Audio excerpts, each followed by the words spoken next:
In this class, I will explain about floral parts. Do you know what is the largest and smallest flower that exists on Earth? Rafflesia arnoldi.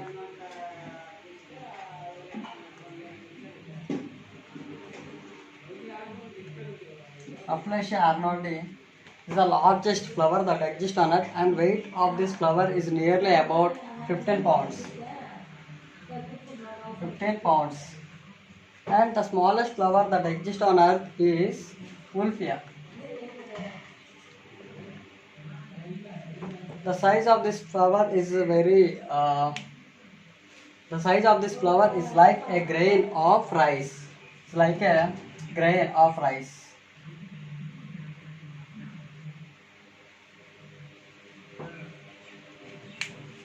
Flowers are very important in plants basing on the presence or absence of flowers. Plants are classified into flowering and non-flowering plants.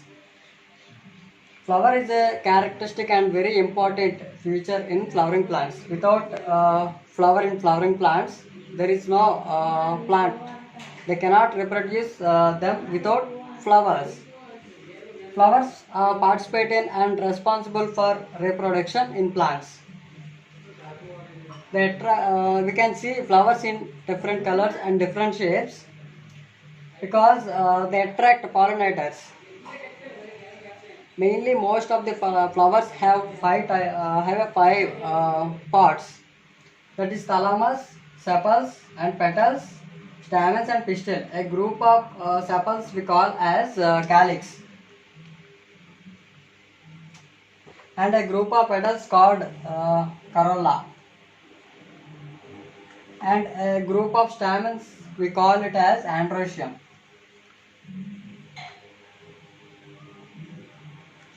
And a group of pistil we call it as gynoecium.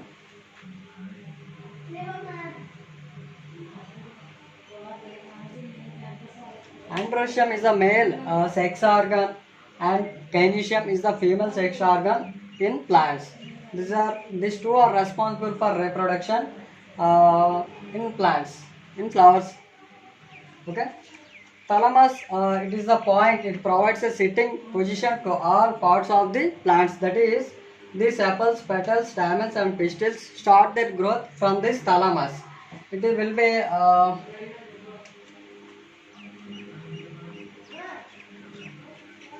this point will be like this. This point is a thalamus, this is a peduncle,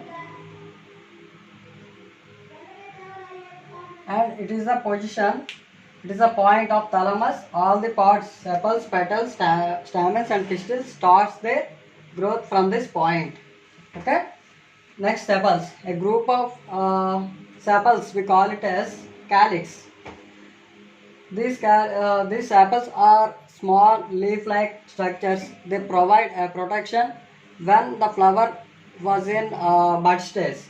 Next, petals. A group of petals we call it as corolla.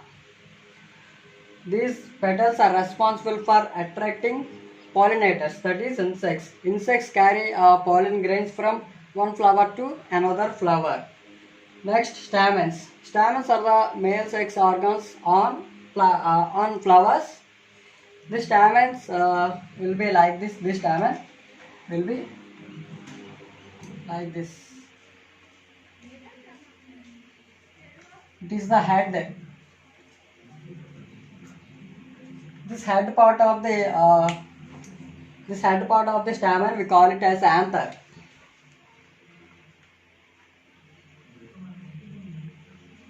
This anther contains pollen grains, and this remaining long part we call it as filament.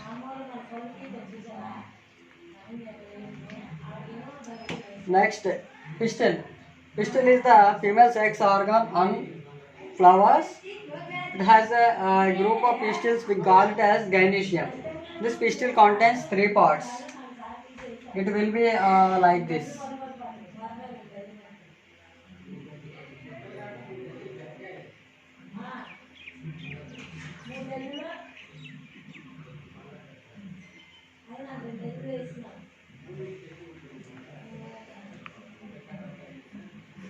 It is stigma.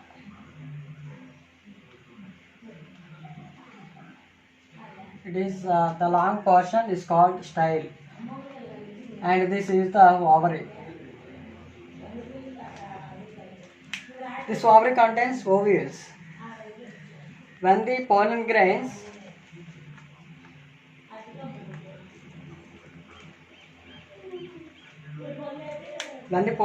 from this anther reaches stigma, this stigma catches pollen grains from the air and from insects.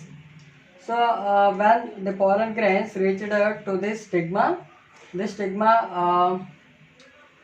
transfer this pollen grains to ovary through the help of a long tube. We call it as style.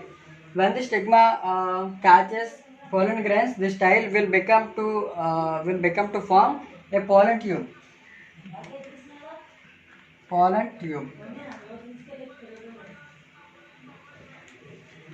So when this pollen grains reaches to ovary, in this ovary contains ovules, then the fertilization will occur in this ovary. Then the flower will become to form fruit, and fruit contains seeds to form plants. So in flowering plants, without flower they cannot reproduce them. So flowers are very important to plants.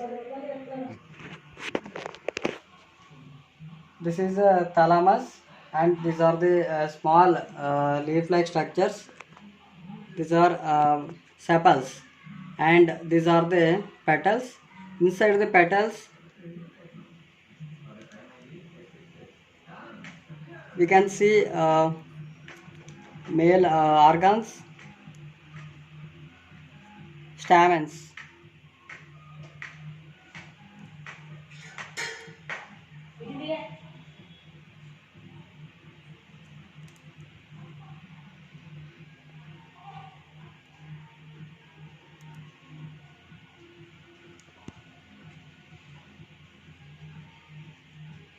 It is a stamen. It is a head, and this is the filament.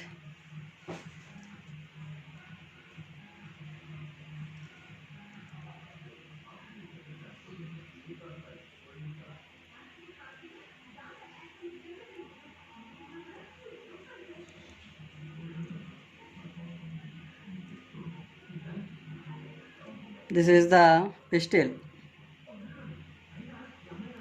It is a stigma, and it is a style, and inside this it contains ovary. Ovary contains ovules.